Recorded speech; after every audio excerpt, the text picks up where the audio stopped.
Everyone, today we will discuss about section 10 of CPC. जो हमारा section 10 है वो रेस सब्जुडाइज के बारे में बात करता है। रेस सब्जुडाइज का मतलब होता है that is under a trial pending before a court, कि ऐसे ट्रायल जो पेंडिंग हो कोर्ट के सामने या फिर जज के सामने। अब ऐसे केसेस कौन से होते हैं? सबसे पहले जो हमारा सब जुडाइज है ये हमारा एक लैटिन से ली गई एक टर्म है जिसका मतलब होता है अंडर अ जज और अंडर कंसिडरेशन। जो ये हमारी डॉक्ट्रिन है रेस सब जुडाइज की, ये हमारा क्या काम कर होता है? इसका काम होता है प्रिवेंट करना। ये प्रिवेंट करता है हमारे ट्रायल ऑफ सूट्स को जो कि ऑलरेडी पेंडिंग है कोर्ट्स में, जिनके पास कम्पिटेंट जुरिस्डिक्शन है। फॉर एग्जांपल, जैसे कि ए और बी ने के बीच में एक ट्रायल चल रहा था, वो भी पेंडिंग है। अब ए ने दोबारा से एक कोर्ट ए में पेंडिंग है, अब उसने जो प्लेंटिफ ने कोर्ट बी में कहीं किसी और कोर्ट में जाकर उस केस को दोबारा से फाइल कर दिया है। तो उस केस में क्या होगा, जो डिफेंडेंट है वो रेस सब्जुडाइज कि एप्लीकेशन फाइल कर सकता है कि ये वाला केस हमारा पहले से पेंडिंग है और इस वाले केस को हमारा पेंडिंग कर दे, कि उसमें जजमेंट आएगी कि प्लेंटिफ ने पहले से एक बार सूट फाइल कर रखा है इस केस के ऊपर। ये होता है हमारा रेस सब्जुडाइज। अब रेस सब्जुडाइज की अगर हम नेचर, स्कोप और ऑब्जेक्टिव की बात करें, इसका ऑब्जेक्टिव क्या है? इसका ऑब्जेक्टिव है सबसे पहला तो, और ये क्या करता है, पैरेलल लिटिगेशंस को जो डिफरेंट कोर्ट्स में डाल दी जाती हैं, सेम पार्टीज डाल देती हैं, तो उसको बचाता है ये। सेकंड, प्रिवेंट करता है कोर्ट के प्रीशियस टाइम को, कॉन्ट्राडिक्शनरी डिसीजन को अवॉइड करता है, बर्डन को रिड्यूस करता है कोर्ट के, प्रोटेक्ट करता है पर्सनस के राइट को, अननेसेसरी डिले पे भी को भी अवॉइड करता है ये। और हमारा स्कोप क्या होता है सेक्शन 10 का? रेस सब्जुडाइज का स्कोप क्या है? कहते हैं ये एक क्लियर, अनएम्बिशियस, डेफिनेट और मैंडेटरी है। मतलब कोर्ट में अगर एक जगह पर किसी का कोर्ट ए में अगर केस चल रहा है, तो अगर किसी पर्सन ने प्लेंटिफ ने दोबारा से कोर्ट बी में उसी सेम मैटर पर केस डाल दिया है सेम इश्यूज पर, तो कोर्ट की मैंडेटरी पावर है, वहाँ पर वो सेक्शन 10 को अप्लाई करेगा, क्योंकि यहाँ पर शैल है तो ये मैंडेटरी पावर है कोर्ट की। इसेंशियल्स क्या है इसके? कहता है इसमें हमेशा 2 सूट्स होने चाहिए, सेम पार्टीज के बीच में होना चाहिए, या फिर उनके सक्सेसर भी हो सकते हैं। जो मैटर है हमारा, जो जिस मैटर पे है जो इश्यूज हैं वो भी उसमें सेम होने चाहिए, और जो बोथ सूट हैं वो कहाँ होने चाहिए? पेंडिंग होने चाहिए कोर्ट के सामने। फिफ्थ हमारा बोलते हैं the parties must be litigating under the same title in both the suit. Same title पर वो क्या करे, मतलब केस फाइल करे, अपना सेम टाइटल होना चाहिए उनका। कंडीशंस हैं हमारी सेक्शन 10 की कुछ। सबसे पहले कंडीशन क्या बात, फर्स्ट कंडीशन है where the matter in issue is same. कहता है जो मैटर है हमारा इन इश्यूज पे का, जो हमारा इश्यूज हैं वो सेम होने चाहिए हर दोनों केसेस में। हमने जो दोबारा से केस फाइल किया है उसके इश्यूज बिल्कुल सेम होने चाहिए फर्स्ट केस के अकॉर्डिंग, तो वहाँ उसी चांस पर हमारा सेक्शन 10 अप्लाई होगा। इस कंडीशन की बात करें, सेक्शन 10 क्लियरली स्टेटेड, ये क्लियरली बताता है that the matter in issue in both the suit must be directly और substantially be the same. Directly और सब्सटेंशियली वो क्या होने चाहिए? सेम होने चाहिए, कुछ भी उनमें डिफरेंस नहीं होना चाहिए। कहते हैं the issue of both the suits should be same to get the benefit of this principle. अगर इशू सेम होंगे तभी हम इस सेक्शन का बेनिफिट ले सकते हैं, वरना हम इस सेक्शन का बेनिफिट नहीं ले सकते। In the circumstances where the entire issue are not same. कुछ ऐसे सर्कमस्टांसेस भी होते हैं केस में जहाँ पर कुछ इश्यूज सेम नहीं होते, उस केस में सेक्शन 151 ऑफ सीपीसी अप्लाई होता है। सेक्शन 151 ऑफ सीपीसी बात करता है हमारा, इसमें ये भी पेंडेंसी ऑफ कोर्ट की बात ही करता है, पर इसमें कोर्ट के पास डिस्क्रिशन पावर होती है कि वो अलाउ करे या फिर ना करे। अकॉर्डिंग टू इंडियन एविडेंस के अकॉर्डिंग मैटर इन इशू हमारा 2 तरह का होता है। मैटर डायरेक्टली, या तो डायरेक्टली हो सकता है, सब्सटेंशियली इन इशू हो सकता है, या फिर matter collateral and incidentally in issue हो सकता है, जिसमें क्या होनी चाहिए? पार्टीज हमारी जो है सूट में सेम होनी चाहिए, टाइटल सूट का सेम होना चाहिए, सूट पेंडिंग होने चाहिए, कॉम्पिटेंट कोर्ट के पास होना चाहिए। When the court can not apply the doctrine of res sub judice, ऐसे कौन से केसेस होते हैं जहाँ पर doctrine of res sub judice is not apply, जहाँ पर हर इज़ नॉट अप्लाइड होती है कैसा ऐसा केस, ऐसे केसेस जहाँ पर रेस सब्जुडाइज की डॉक्ट्रिन अप्लाई नहीं होती है, ऐसे कौन से केसेस होते हैं। एक केस आया था हमारा इसमें, अलीमा वर्सेस शेख। इस केस में बताया, कोर्ट ने हेल्ड किया इस केस में जो रेस सब्जुडाइज है वो अप्लाइड नहीं होगा जहाँ पर सूट्स जो हैं अलग अलग हैं, डिफरेंट हैं। और सेकंड हमारा एक केस आया जहाँ पर वहाँ पर भी रेस सब्जुडाइज की डॉक्ट्रिन अप्लाई नहीं होगी जहाँ पर सम कॉमन इश्यूज, कुछ इश्यूज तो कॉमन है लेकिन कुछ इश्यूज डिफरेंट है। जैसे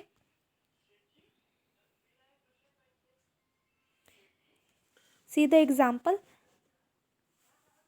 एक साइड सूट 1 है, एक साइड सूट सेकंड है। अब सूट 1 में फर्स्ट 2 मैटर्स 4 इश्यूज दिए हुए हैं और सेकंड वाले में भी 4 इश्यूज दिए हुए हैं। फर्स्ट सूट में भी 4 इश्यूज हैं, सेकंड सूट में भी 4 इश्यूज हैं। जो फर्स्ट सूट के फर्स्ट 2 इश्यूज हैं और जो सेकंड सूट के फर्स्ट 2 इश्यूज हैं वो दोनों सेम है, लेकिन लास्ट वाले इश्यूज क्या है वो डिफरेंट है। तो फर्स्ट वाले इश्यूज पे टू इश्यूज पे रेस सब्जुडाइज अप्लाई हो जाएगा, लेकिन लास्ट वाले जो 2 है वहाँ पर वो डिफरेंट इशू है, तो वहाँ पर रेस सब्जुडाइज की डॉक्ट्रिन अप्लाई नहीं होगी, वहाँ पर कोर्ट को उन इश्यूज़ को डिसाइड करना पड़ेगा। अब इसमें हमारा एक केस आया था अब्दुल वसीज अशराफुन का। इस केस में कोर्ट ने हेल्ड किया था, this rule is not applied when there are the some common issues and some different. ये वहाँ पर अप्लाई नहीं होगा जहाँ पर कुछ इश्यूज सेम होते हैं और कुछ इश्यूज अलग होते हैं। थर्ड हमारा कहाँ पर नहीं अप्लाई होगा, when the parties are same but there are the different issues between, जहाँ पर पार्टी सेम हो इश्यूज डिफरेंट हो। और fourth, it is not necessary for the applicability of section 10 that all issues in prior instituted suit should be issued in letter.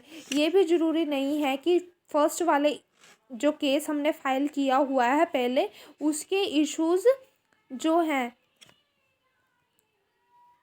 जो हमने पहले वाले suit में जो इश्यूज फाइल किए गए हैं वो ही सेम अलग वाले जो सेकंड वाला सूट है उसमें भी हम फाइल करें, ऐसा कोई ज़रूरी नहीं है, ये नेसेसरी नहीं है।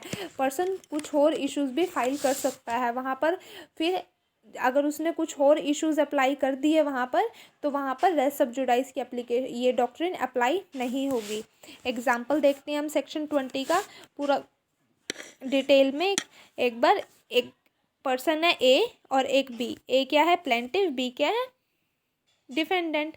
वो क्या करता है सूट इंस्टीट्यूटेड करता है, वो उसका फर्स्ट सूट है, कहाँ पर इंस्टीट्यूट कर रहा है वो कोर्ट ए में इंस्टीट्यूट कर रहा है। अब उसका जो सूट है यहाँ पर पेंडिंग है कोर्ट के सामने, अब कोर्ट के सामने उसका सूट पेंडिंग है। अब उसने क्या किया, कुछ टाइम बाद अगेन ए ने फाइल कर दिया अनदर सूट, किसके खिलाफ, बी के खिलाफ। बी को ना डिफेंडेंट, सेकंड सूट फाइल किया उसने कहाँ पर किया, लेकिन अब उसने किया कोर्ट बी में। Here B take stay order, यहाँ पर बी स्टे ऑर्डर ले सकता है इन सेकंड सूट में, क्योंकि according to section 10 of CPC, किसके अकॉर्डिंग, सेक्शन 10 ऑफ सीपीसी के अकॉर्डिंग, क्योंकि यहाँ पर रेस सब्जुडाइज की एप्लीकेशन डॉक्ट्रिन जो है वो अप्लाई होती है। कहते हैं does section 10 apply to foreign courts, जो सेक्शन 10 है वो फॉरेन कोर्ट्स पे अप्लाई होता है। कहते हैं सेक्शन 10 फॉरेन कोर्ट्स पे अप्लाई नहीं होता है। अगर एक कोर्ट इंस्टीट्यूट किया हुआ है फॉरेन कोर्ट में और एक केस इंस्टीट्यूट कर दिया, सूट इंस्टीट्यूट कर दिया इंडियन कोर्ट में, वही सेम उस पर वहाँ पर सेक्शन 10 अप्लाई नहीं होगा। Inherent power of court to put stay, कहते हैं इनहेरेंट पावर होती है कोर्ट की टू पुट स्टे, स्टे ले सकता है। कौन से में इनहेरेंट पावर है, कहते हैं इन दिस सिचुएशन, इस सिचुएशन में when section 10 is not applicable, जहाँ पर सेक्शन 10 एप्लीकेबल नहीं होता वहाँ पर भी कोर्ट स्टे ले सकता है, उसकी इनहेरेंट पावर होती है। ये हमारा सेक्शन बताता है 151, जैसे कि हमने पहले भी पढ़ा है। सेक्शन 151 में कोर्ट के पास पावर होती है, वो क्या ले सकता है, डिस्क्रिशनरी पावर होती है। सेक्शन 10 में उसकी मैंडेटरी पावर होती है, लेकिन सेक्शन 151 में उसकी डिस्क्रिशनरी पावर होती है, वो ले भी सकता है नहीं भी ले सकता। क्यों ले सकता है वो, किन केसेस पे लेगा, जहाँ पर उसे लगे कि एंड ऑफ जस्टिस को सिक्योर करने के लिए, या फिर कोर्ट की कोई भी पावर को अब्यूज़ ना कर दे, उसको प्रिवेंट करने के लिए वो क्या ले सकता है, 151 के अकॉर्डिंग स्टे ले सकता है सेकंड वाले सूट में। उसमें केस हुआ एक हमारा Bokaro and Ramgur limited versus state of Bihar and others. ये केस हुआ था 1962 में हेल्ड। इसमें बताया कि कोर्ट ने क्या कर दिया, एक प्रॉपर्टी के ओनरशिप के मैटर के उसके रिगार्डिंग एक सूट फाइल हुआ था। इसमें कोर्ट ने क्या करी, अपनी खुद की पावर, डिस्क्रिशनरी पावर यूज़ करी और डिफरेंट इश्यूज़ को इकट्ठा करके उसका एक ही मैटर बना दिया। तो इस केस में क्या करा उसने, कोर्ट ने क्या किया, उसको एक अपनी डिस्क्रिशनरी पावर यूज़ करी सेक्शन 151 के अकॉर्डिंग उसको इकट्ठा करने की, कंसोलिडेट करने की। अभी कंसोलिडेशन ऑफ सूट्स ये केस के अकॉर्डिंग ही है।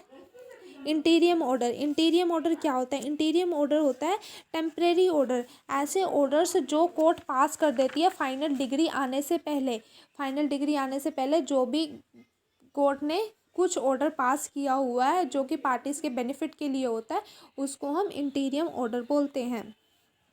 कंक्लूजन क्या निकालेंगे हम इसका, ये क्या किस लिए है, ये अवॉइड करने के लिए, मल्टीप्लिसिटी ऑफ केसेस को अवॉइड करने के लिए, कन्फ्लिक्टिंग डिसीजन को अवॉइड करने के लिए, and make sure to minimise the waste of resources of courts. Resource जो कोर्ट के रिसोर्सेज हैं उनको कम से कम यूज़ हो, वो वेस्टेज ना हो उनकी, इसलिए ये सेक्शन 10 की डॉक्ट्रिन आई थी। Thank you everyone. If you like my video, so please like, comment and subscribe my channel. Thank you.